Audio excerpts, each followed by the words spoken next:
Sa kabila ng paninira sa kanya ng mga Diskaya, especially Sara Diskaya na tumakbo din ng mayor sa Pasig, ay kabutihan pa rin ang inihayag ng mayor ng Pasig na si Mayor Vico Sotto sa nasabing pamilya. Nag-viral kasi sa social media ang pag-atake or ang mga protesters sa nasabing kumpanya ng mga Diskaya, kung saan ay pinagbabato ng mga putik at doon ay may panawagan na magnanakaw, ikulong. Mula sa isang post ni Rob Rances, sinabi nito na saba mo uy, what change will it bring if you keep directing your anger at the wrong targets? Wala namang direct power ang contractors to dismantle systemic or institutional corruption. So ano to, performative outrage lang that doesn't lead to real change. If you want genuine accountability, confront the giant crooks behind corruption, not scapegoats. Saba mo lang diha. Anyway, back to Mayor Vico Sotto. Narito ang naging pahayag ni Diskaya noong kasagsagan ng nasabi nga pong pangangampanya. Nang tanungin nito kung ano nga ba ang masasabi nito sa performance ng mayor ng Pasig. Aniya siguro, the mayor focus more on good governance. Medyo napabayaan yung health sector. Yung mga ibang sector ni like education, yung siguro na ano. I know sa social media talaga na very na popular talaga si Mayor Vico. Pero talagang going down sa laylayan, lalo medyo doon tayo may konting problema. Sa kabila ng lahat ng ito ay tila kabutihan pa rin ang inihayag ng mayor, lalong-lalo na sa nararanasan ngayon ng mga Diskaya.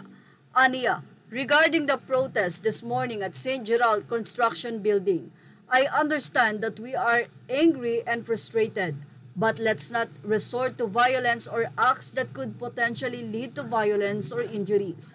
Hindi naman yung mga korap ang masasaktan pag bumigay ang gate. Hindi rin sila ang matatamaan ng bato. Nag-aalala ako para sa mga security guard, trabahador at realista mismo. Don't feel hopeless. The momentum is on the right side now. Let us continue to fight for accountability, stronger institutions, and the rule of law. There are no shortcuts. Rest assured, we in the LGU will continue to do our part with investigation case, build up, and even prosecution. Not just for the Diskaya companies, anything we can do to help. We have had initial exchanges of info and coordination with at least 5 national government agencies. Nararamdaman din namin na bumibilis ang kilos nila ngayon. Tuloy din ang mga criminal case at administrative action natin sa LGU concerns gaya ng illegal building structures at business tax delinquencies.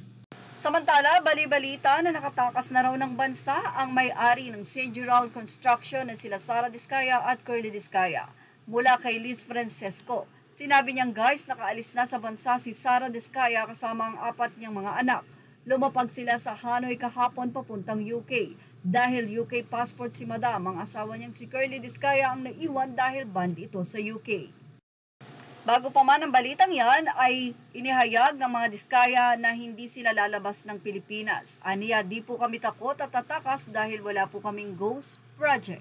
Sa kabila ng ito, sabi nga ng mga netizen, ibang-iba daw talaga ang malinis ang konsensya sa hindi.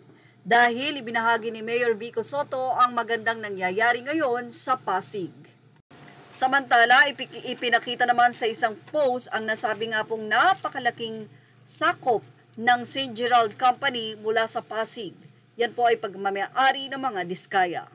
At yan ang ating showbiz update. Images are all credit to the rightful owners. Thank you for watching.